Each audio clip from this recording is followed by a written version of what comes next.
ఈ సాయంకాల సమయంలో మీ అందరితో ఒక మాట మాట్లాడాలని ఎంతగానో ఆశతో ఈ వీడియో నేను చేయించున్నాను. మరి ఏంటి అనేక విషయాన్ని ఆలోచన చేయగలిగినట్లయితే, సమాజంలో దేవుని యొక్క సేవకులు ఎంతగానో సమస్యలు, అవమానాలు, నిందలు భరించాల్సిన వారుగా మనం చూస్తున్నాం. అయితే పిల్లారా, దేవుని ఎరగనంటి వారు, దేవుని సేవకుని గురించి తెలియనంటి వారు సేవకులకి నిందించిన, హింసించిన పర్వాలేదు, కానీ దేవుడు అంటే ఏంటో తెలిసి, దేవుని సేవకుడు ఏంటో తెలిసి ఈరోజు నీటి సంఘాల్లో, క్రైస్తవ సంఘాల్లో క్రైస్తవులుగా పిలువబడుతున్న విశ్వాసులే దేవుని సేవకులకు వ్యతిరేకంగాను మాట్లాడడం, విరోధంగా కార్యకలాపన చేయడం, ఇటువంటి సంఘటనలు మనం అనేక ప్రాంతాల్లో చూస్తున్నాం.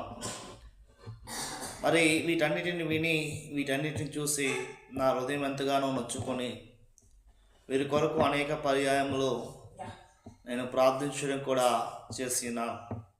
పిల్లారా, వారే కాదు కానీ, ఆ సంఘాలే కాదు కానీ, ఆ సేవకులే కానీ, నీటి దినములో ప్రతి సంఘములో ప్రతి ఒక్క సేవకుడు ఎదుర్కోవలసిన విషయాలు ఇవి. మరి ఈరోజు దేవుని యొక్క వాక్యం ఈరోజు నేను మీతో ముచ్చరించాలని ఆశపడుచున్నాను. నా వీడియో చూస్తున్నట్టు వారు దయించి వీడియోని స్కిప్ చేయొద్దని నేను మనవి చేయించున్నాను. ఎందుకంటే వీడియోని మీరు స్కిప్ చేయడం వలన, ఫార్వర్డ్ చేయడం వలన నేను చెప్పే ఒక ఉద్దేశాన్ని మీరు క్లియర్గా తెలుసుకోలేరు. వాటి వలన దైవికమైన ఆ ఆశీర్వాదాన్ని కోల్పోయే అవకాశం మీకు ఎక్కువగా ఉంటుంది. మరి ఎందుకంటే నేను చెప్పే ఉద్దేశం ఏంటో ప్రారంభం నుండి చివరి వరకు మీరు విని, తద్వారా మీ యొక్క విలువైన సందేశాన్ని కామెంట్ రూపంలో మీరు తెలియజేయాలని ఆశిస్తున్నాను. రండి, ఆలస్యం ఎందుకు, బైబిల్ టాపిక్లో మనం వెళ్ళిపోదాం. ఈరోజు నేను మీతో మాట్లాడాల్సిన మూల ఉద్దేశం ఏమిటంటే, దేవుని సేవకునికి విరోధంగా మాట్లాడితే ఏం జరుగుతుంది అనే దాని కొరకు నేను మీతో మాట్లాడాలని ఆశపడుచున్నాను. ఈరోజు దేవుని యొక్క క్రైస్తవ సంఘాల్లో, అనేక మంది సేవకులకు ఈరోజు వారి యొక్క సంఘములో వారికి విరోధంగా మాట్లాడడం అనేది మనం చూస్తున్నాం. అయితే ఈరోజు ఈ యొక్క చర్యను బట్టి నేను ఎంతగానో దుఃఖిస్తున్నాను. లేరా, మరి ఈ చర్యను బట్టి నేను ఎంతగానో చింతిస్తున్నాను. అయితే ఈరోజు బైబిల్ ప్రకారంగా దేవుని సేవకులను దూషించడం లేదా వారికి విరోధంగా మాట్లాడడం దేవునికే విరోధంగా మాట్లాడినట్టుగా సమానంగా మనం చూడగలుగుతున్నాం. పిల్లరా, దీనివల్ల దైవిక శిక్ష మరియు ఆత్మీయమైన హాని మరియు దేవుని రక్షణ కోల్పోయే ప్రమాదం కూడా ఉందని హెచ్చరించబడుతుంది. ఎందుకంటే ఇది దేవునికి వ్యతిరేకమైన క్రియగా పరిగణించబడుతుంది. కాబట్టి ఈరోజు ఈ లోకంలో ఉన్న ప్రతి ఒక్క నాయకుడిని మనుషుల చేత ఎన్నిక చేయబడతారు, కానీ ఎన్నిక చేయబడినట్టు వాడు కాదు. ఎందుకనంటే దేవుని సేవకుడు దేవుని చేత ఎన్నిక చేయబడినట్టు వాడు, దేవుని పక్షమున నిలబడినట్టు వాడు, దేవుని పక్షమున కార్యం వహిస్తున్నట్టు వాడు. కాబట్టి మనము ఆ వ్యక్తినే తృణీకరించేటప్పుడు మనము ఆ వ్యక్తి తృణీకరించబట్టు కాదు, కానీ పరోక్షంగా దేవుని మనం తృణీకరించబడినట్టుగా ఉంటుందని మీరు గమనించాల్సిందిగా కోరుచున్నాను. పిల్లరా, మరి ఈరోజు నీటి సంఘాల్లో దేవుని సేవకుని విరోధంగా మాట్లాడితే ఏం జరుగుతుందో లేదా ఏం జరగబోతుందో, దాని యొక్క పరిణామాలు, దాని యొక్క కోల్పోయాక ఆశీర్వాదాలు ఏంటో తెలియదు. కాబట్టి ఈరోజు చాలామంది విశ్వాసులు దేవుని సేవకుడి మీద తిరగబాటు చేస్తున్నారు. అయితే ఈరోజు అలా దేవుని సేవకునికి విరోధంగా మాట్లాడితే ఏం జరుగుతుందో, వాటి యొక్క పరిణామాలు ఎలా ఉంటుందో నేను ఒక 3 విషయాలు చెప్పాలని ఆశపడుచున్నాను. మొదటిగా దైవికమైన కోపం. దేవునికి సేవకుడికి మనము విరోధంగా మాట్లాడితే ఏం జరుగుతుంది? దాని పరిణామం ఏంటంటే మొదటిగా దైవికమైన కోపం వస్తుంది.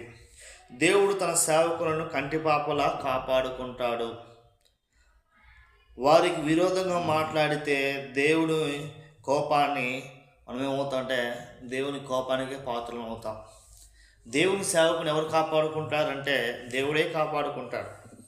ఎలా కాపాడుకుంటాడని మన విషయంలో చూడగలిగినట్లయితే బైబిల్లో మనం ఆది కాండం నుంచి మనము కొత్త నిబంధన ప్రకటన గ్రంథం వరకు మనం చూడగలిగినట్లయితే ఆయన తన సేవకులకి ఏ హానియు కలగకుండా ఆయన వారి సేవకులకి కంటి పాపాల వాళ్ళే ఆయన కాపాడుకుంటూ తీసుకొచ్చాడు.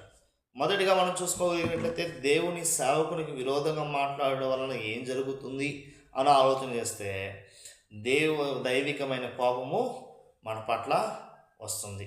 రెండవది, దేవుని యొక్క సేవకుని విరోధంగా మాట్లాడడం వలన ఏం జరుగుతుందని ఆలోచన చేస్తే ఆత్మీయమైన శిక్ష.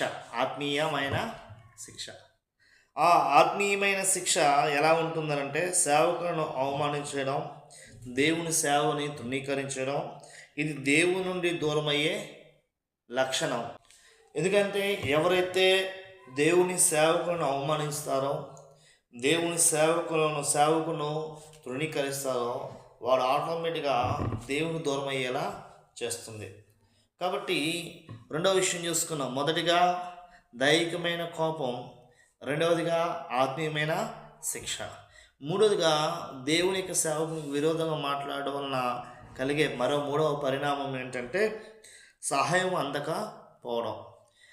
నువ్వు అంతవరకు దేవుని సహాయాన్ని పొందుతున్న వ్యక్తివు ఎప్పుడైతే అటువంటి లక్షణం కలిగి ఉన్నావో ఆ దినము నుండి దేవుని సహాయమును పొందుకునే అవకాశము కోల్పోతావు. ఎందుకంటే దేవునికి విరోధముగా క్రియలు చేస్తే ఆ దేవుని రక్షణ కరువవుతుంది. నువ్వు దేవునికి విరోధమైన పని ఏం చేస్తావని ఆలోచించవచ్చు.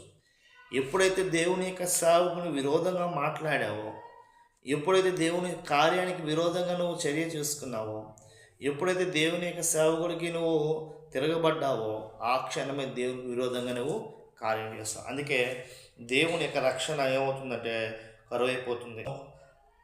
సేవకుల పట్ల గౌరవం కలిగి ఉండడం, వారిని ఆదరించడం దేవునికి ఇష్టమైన కార్యమని లేఖనాలు చెబుతున్నాయి.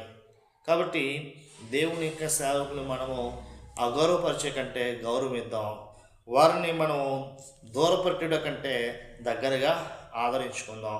ఇలాంటి కార్యం మనం ఎప్పుడైతే చేయగలుగుతామో దైవికమైన కోపం అనేది పోయి దైవికమైన కృప మన పట్ల కలుగుతుంది. ఆత్మీయమైన శిక్ష పోయి ఆత్మీయమైన ఫలం మనం పొందగలుగుతాం. మూడవదిగా దేవుని సహాయం అందకపోవడం నుండి దేవుని సహాయం పొందుకునే వారంగా ఉంటాం. దయించి ఇక్కడి నుంచైనా మరి మీరు దేవుని సేవకునికి విరోధంగా మాట్లాడరని నేను ఆశిస్తూ